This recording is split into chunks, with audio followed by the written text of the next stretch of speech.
Alright guys, welcome back to the channel. So today, this video is going to be a little bit different. We're not going to be working on the Corvette today, but what we are going to be doing today is an oil change on the Camaro that we rebuilt on the channel.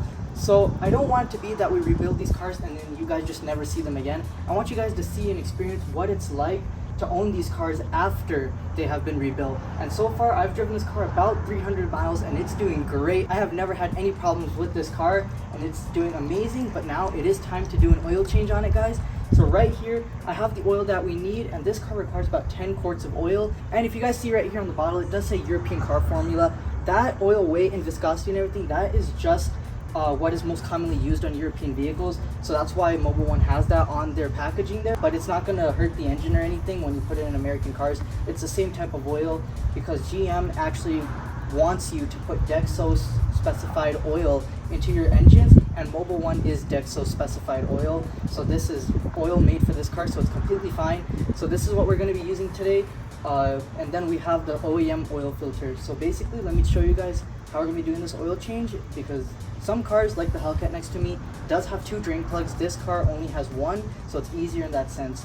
So basically, we're going to get this car up on the Rhino ramp. So we're going to drain the oil, we're going to take off the filter, and then we're going to put it all back, and then we're going to fill it up with oil 10 quarts. So let's go ahead and start by putting this car on the Rhino ramps.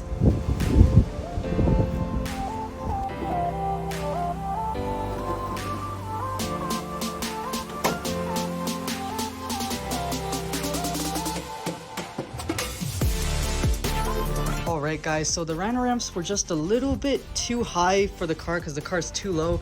So I went ahead and I put some wood under the wheels, and now it looks like it has a lot of room under there for me to be able to just drive the car up the ramps. So let's go ahead and pull it up onto the ramps now.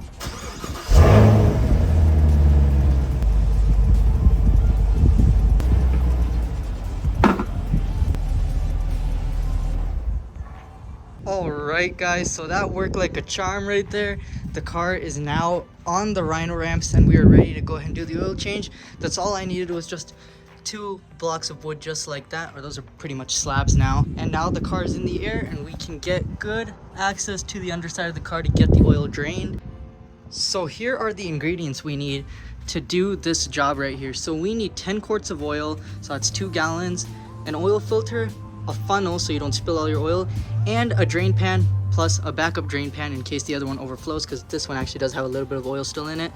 So we're all set now. So the first thing to do is go under the car and break free the drain bolt. Alright, so this is all the tools you need. So you're gonna need a 15mm wrench. This is the size of the drain plug, and then we have a mallet just in case if the bolt is on too tight.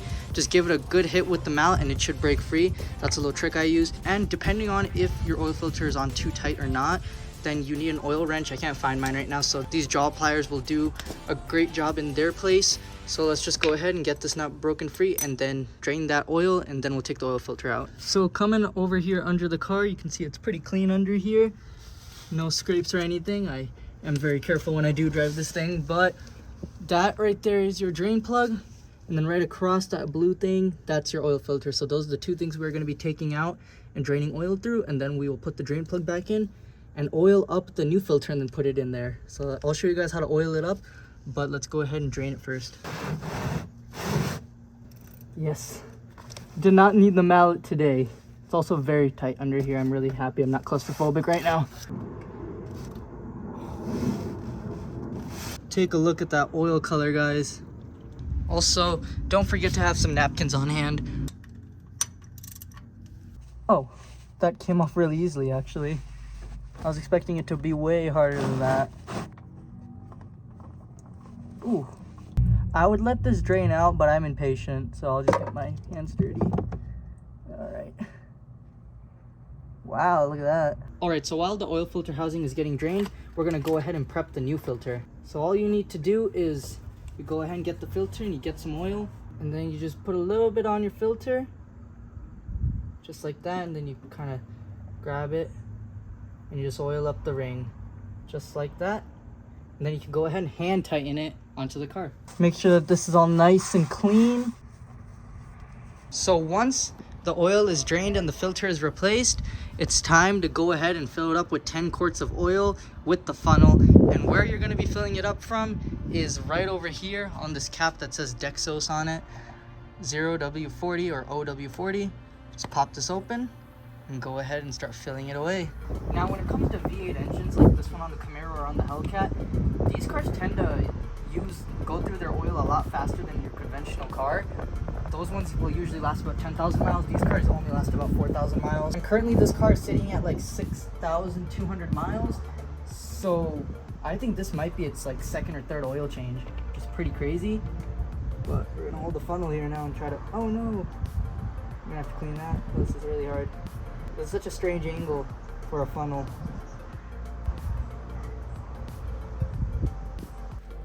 All right, that's one down, one more to go.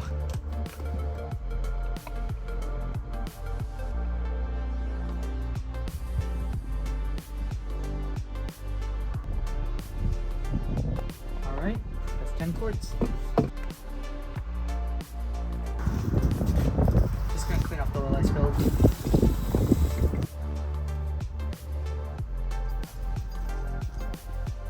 So now let's go ahead, start the car, reset that oil light, and then we're gonna take it off the rhino ramps and then check the dipstick level.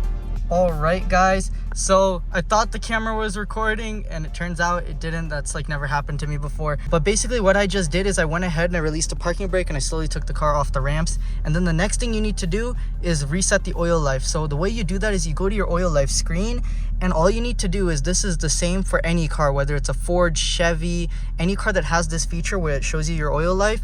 All you gotta do is just press and hold your OK button on that screen and it'll reset your oil life.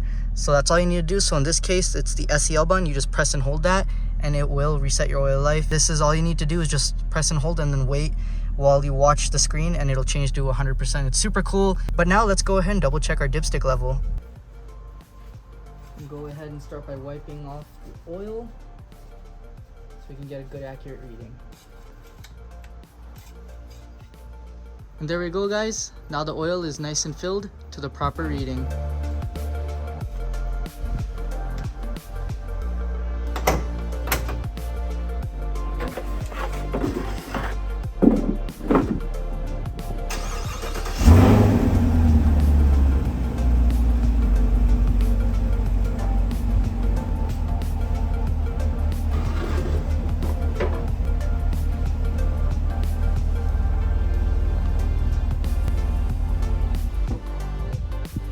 Alright guys, well that about does it for the oil change. It was pretty easy, honestly, pretty self-explanatory, everything. It's usually just drain plug, filter, and fill. On some cars, like this one, it might be a little bit more complicated. Might be 2 drain plugs, might be even 4 drain plugs if you have like a McLaren or a Lambo or something. Oil changes can get pretty crazy, but as long as you follow the right steps and do some research, you should be able to do it yourself. And then you know how you did it and what kind of oil you put in, and you know that you did it the right way. But the European oil, the filter and everything, I looked it up online, and according to Mobile One, that oil is 100% safe to use on this car. From what I heard, it's just branding for European cars because they usually use that type of oil. It's very rare for American cars to have that kind of oil, from what I heard. So I saw it on Mobile One's website that it is okay to use it because it is Dexos. So I went ahead and filled it up with it and we should be good to go. I know things are starting to pick up now. Now we have the Corvette build and the Mach 1 build and these two beautiful builds right here too, guys. Of course, the Cadillac build and a bunch of other builds. Things are getting pretty crazy around here and I'm super happy that you guys are on this journey with me and follow this dream with me. This is just totally amazing. I'm honestly at a loss for words on how far this has come. The first video for this car was posted 2 years ago and it's honestly pretty crazy how far it's come. But if there's any type of content that you guys want to see, such as POVs or oil changes or anything else, just go ahead and leave it in the comments. I'll do my best to see if I can make that content for you guys. But that is going to be all for today's video, guys. I know it's a little bit shorter, but it was definitely a fun one to make. It was something a little bit different. But that is all for today's video, guys. Thank you so much for watching and be sure to like and subscribe. And I'll see you all in the next one. Bye. Also, just finished washing the Camaro because it was sitting in the shop for a little bit while we kept it there while we were finishing projects up at the house here. So it's pretty dirty. I just went ahead and cleaned it up now that it's back. Looks so sick.